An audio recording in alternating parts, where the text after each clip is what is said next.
Have you ever wished your garden could look stunning all year round, not just for a few months in the summer? Well, what if I told you there's a simple secret to making that happen? Today, we're going to dive into a really cool concept called the Savanna look. And trust me, it's a game changer. You know the feeling, right? You put all this love and effort into a garden that's just bursting with color in June and July, but then as soon as that first autumn chill hits, it feels like it all just disappears. You're left wondering, what about the other 9 months of the year? I mean, look at this. On the left, that's the dream, a perfect, vibrant June border. But on the right, well, that's the reality for a lot of us. By November, it's often just a wet mess, as the source material so perfectly puts it. It's so frustrating to see all that beautiful structure just collapse. But here's the good news. It absolutely doesn't have to be this way. So what's the fix? Well, there's a really elegant solution. It's a whole new way of thinking about your garden's resilience, and it's called the Savanna look. Okay, so what is it exactly? This idea comes from a horticulturalist named Graeme Farrer, and the Savanna look is all about using ornamental grasses to give your garden a backbone, a structure that lasts through every single season. He calls these climate-smart plants, and for good reason. They're naturally built to handle pretty much anything nature can throw at them. The real magic of this whole approach is that it gives you what we're calling a triple win. We're talking 3 huge advantages that make these grasses an absolute must-have for any modern garden. So what are these 3 key benefits? It's year-round structure, some low-maintenance magic, and, this is a big one, built-in climate resilience. Let's break down what each of those really means for you. Okay, first up, let's talk structure.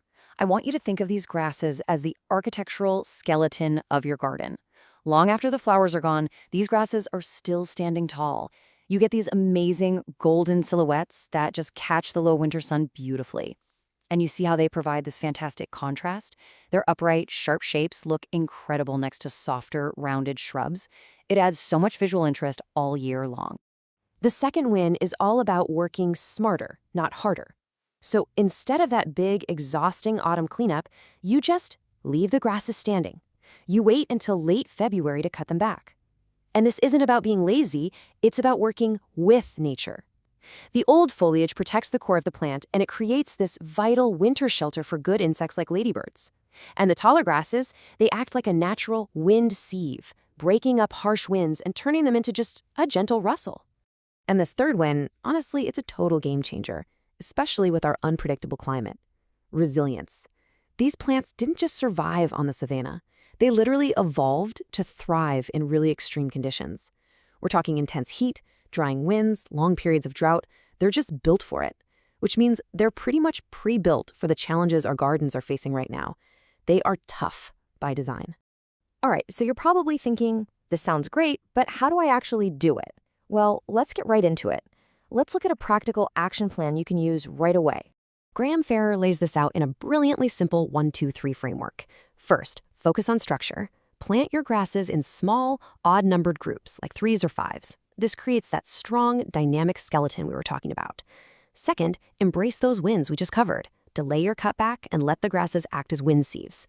And third, and this is the fun part, choose your heroes. So which plants should you pick? Here are 3 fantastic climate heroes to get you started. First up, we have Karl Forster.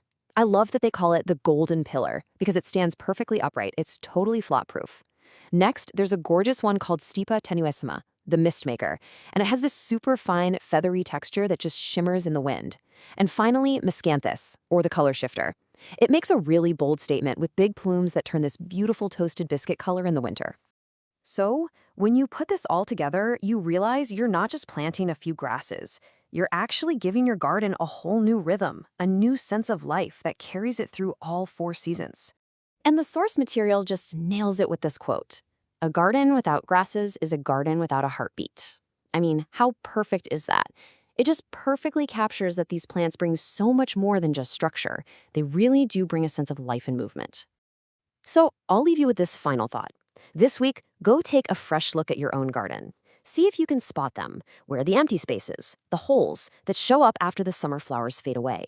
Because those, right there, are the perfect spots to plant your new structural heroes and give your garden the heartbeat it truly deserves.